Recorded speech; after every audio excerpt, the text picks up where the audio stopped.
বন্ধুরা, যৌন জীবন নিয়ে খোলামেলা যা বললেন সানি লিওন, চলুন দেখে নেই।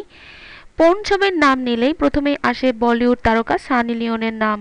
একসময় পর্ন দুনিয়াতে চলেছে তার রাজত্ব, আর পর্ন দুনিয়ায় ছিলেন বলেই তাকে নিয়ে মাতামাতি একটু বেশি। এবার সেই মাতামাতি আর উস্কে দিলেন নিজের ব্যক্তিগত যৌন জীবন নিয়ে খোলামেলা কথা বলে। সম্প্রতি বলিউড হাঙ্গামাতে দেয়া এক সাক্ষাৎকারে জানিয়েছেন, দুজন নারী পুরুষের মাঝে যৌন সম্পর্ক কেমন হওয়া উচিত তা নিয়ে অনেক কথা। সদ্য প্রকাশিত সানির লেখা বই সুইট ড্রিমস নিয়ে কথা বলতেই সানি হাজির হয়েছিলেন বলিউড হাঙ্গামার স্টুডিওতে। আর সেখানেই লিভ টুগেদার নিয়ে উপস্থাপকের করা এক প্রশ্নের জবাবে সানি জানান, আমি মনে করি দুজন নারী পুরুষ একসাথে বসবাস করার প্রয়োজন রয়েছে। এতে করে বোঝাপড়া এবং সিদ্ধান্ত গ্রহণ করা সহজ হয়। যৌন অনুভূতি ভাগাভাগিতে মানসিক ভাবে কষ্ট দেয়া বা শারীরিক নিপীড়নের পর্যায়ে যাওয়া উচিত নয়।